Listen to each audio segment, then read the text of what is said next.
সোনার সংসারে সব বন্ধুদের স্বাগত। বন্ধুরা, আজকে আমি চারাপোনা মাছ নিয়ে এসেছি। দেখতে পাচ্ছেন ছোট ছোট সাইজের চারাপোনা মাছ। আমার বাবার ইচ্ছা, সকালবেলা আমার বাবা কিনে দিয়ে গেছে। ওই চারাপোনা মাছ দিয়ে একদম ফ্রেশ কচি ঢেঁড়স আলু দিয়ে আমি একটা রেসিপি করে দেখাবো। বন্ধুরা, এর জন্য আমি এখানে চারাপোনা মাছ নিয়ে নিয়েছি, আর এখানে দিয়ে দিয়েছি আপনার, দেখতেই পাচ্ছেন একদম ফ্রেশ কচি ঢেঁড়স, এটা কোনোটাই দানা হয়নি। এই দেখেন, ভালো করে দেখেন, দানা হয়নি। এখানে ঢেঁড়সের সবজিটা আমাদের বাড়ির পরিবারের সবাই বেশিরভাগ শাক সবজি, ঢেঁড়স, ধনেপাতা, আলু, কাঁচা লঙ্কা আর টমেটো। আর এখানে দিয়ে দিচ্ছি আপনার আদা আছে,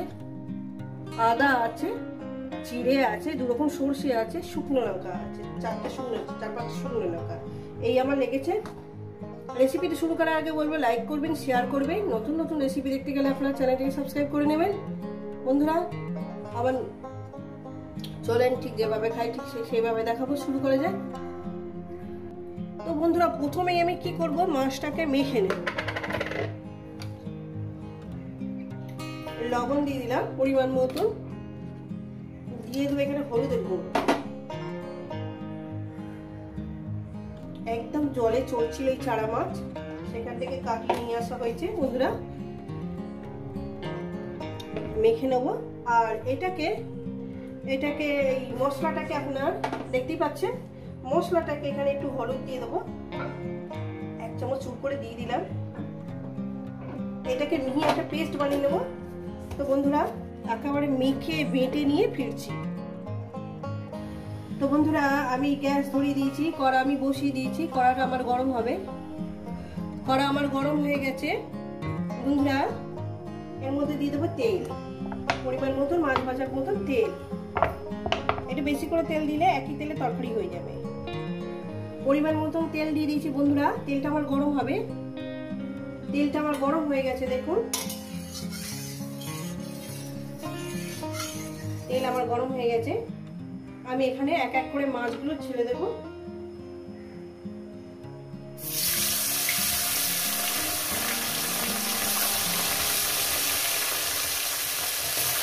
রেসিপিটা কিন্তু বন্ধুরা পুরোটাই দেখবেন, একটু বাদ দেবেন না।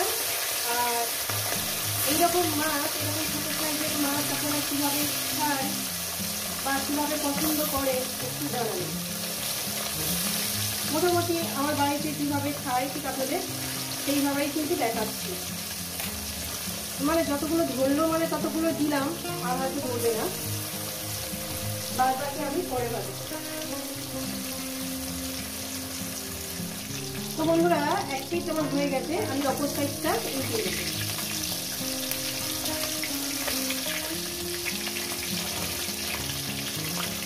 এই মাছ খুব সুন্দর বন্ধুরা, খেতে খুব সুন্দর লাগে। বড়া করে ভেজে যদি ডাল দিয়ে খাওয়া যায়, ভীষণ ভালো লাগে।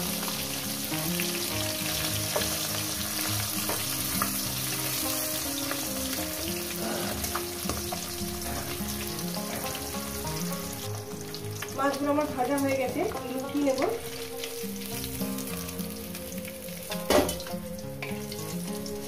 বাদ বাকি মাছগুলো দিয়ে দেব। মাছগুলো আমি দিয়ে দিচ্ছি। বন্ধুরা, একেবারে সব মাছগুলো ভেজে নিয়ে ফিরছি, অনেকটাই বড় ভিডিও হয়ে যাবে। তো বন্ধুরা, আমার মাছ ভাজা হয়ে গেছে। এরপর দিয়ে দেবো একটু কালো জিরে।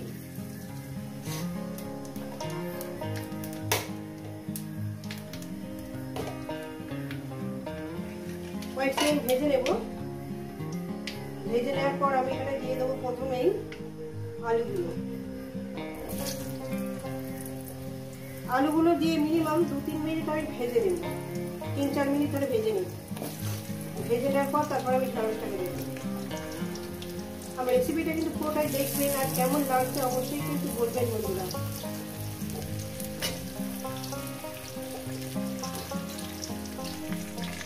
এর মধ্যে দিয়ে দেবো আপনার লবণটা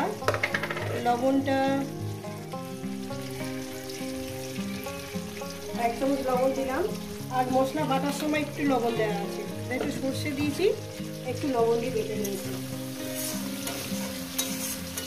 এটাকে আমি 3-4 মিনিট ধরে আলুটাকে ভেজে নেব।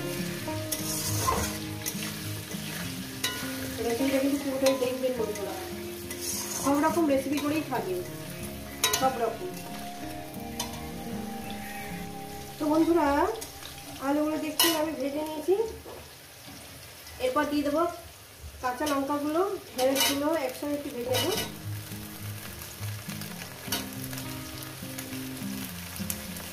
ঢেঁড়সগুলো দিয়ে দিলাম, দিয়ে আমি আরো 4 মিনিট ভেজে নেব।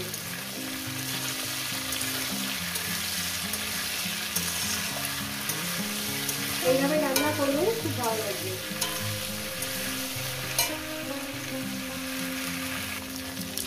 এরপর দিয়ে দেবো আমি মশলাটাকে একটা মিহি করে বেটে নেবেন বন্ধুরা। মশলা বাটি ধোয়া জলটা আমি পরে দেবো।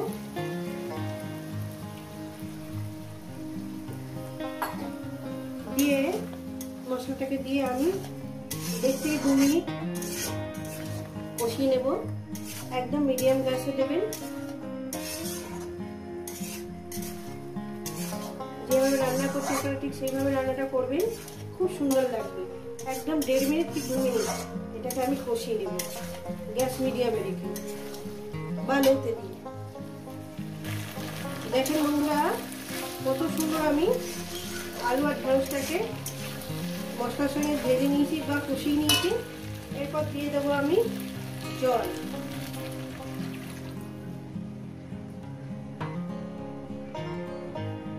জলটা যে যার মতন দেবেন। আমি একটু জল দেব, যেহেতু আমার অনেকগুলো মাছ। আরো 1 গ্লাস দিয়ে দিলাম। দিয়ে এটা একটু ফুটবে। টমেটোগুলো দিয়ে দিলাম, ধনে পাতাও দিয়ে দিলাম, যাতে ফ্লেভারটা যাতে সব জায়গায় ছড়িয়ে পড়ে। দিয়ে দিলাম। এবার ঝোলটা ফুটে উঠলেই মাছটা দিয়ে দেব।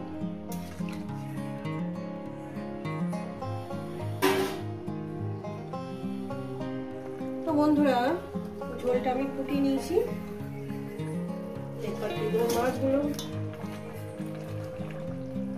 মাছগুলো দিয়ে আরো আমি মিনিমাম 5 মিনিট ফুটিয়ে নেব। তারপর আমার তরকারিটা রেডি। দারুণ সেন্ট বেরিয়েছে, দেখতে খুব সুন্দর হয়েছে। লবণ টবণ আমার সবকিছু পারফেক্ট ঠিক আছে। তো আমি ফিরছি আরো 5 মিনিট পর। 5 মিনিটটাকে আমি ঝোলটাকে ফুটিয়ে নেব। একটু চাপা দেব, 5 মিনিট একটু চাপা দিই। তো ফিরছি আর 5 মিনিট পর। তো বন্ধুরা আমি ফিরছি, প্রায় 5 মিনিট হয়ে গেছে। এই রেসিপি যদি আপনাদের ভালো লেগে থাকে অবশ্যই কিন্তু কমেন্ট করে জানাবেন। রেসিপিটাকে লাইক করবেন, শেয়ার করবেন। নতুন নতুন রেসিপি দেখতে গেলে আপনারা চ্যানেলটাকে সাবস্ক্রাইব করে নেবেন। বন্ধুরা আবার নতুন কোনো রেসিপির সঙ্গে দেখা হচ্ছে। সবাই সুস্থ থাকবেন, ভালো থাকবেন আর আমার নিত্য নতুন ভিডিও দেখবেন।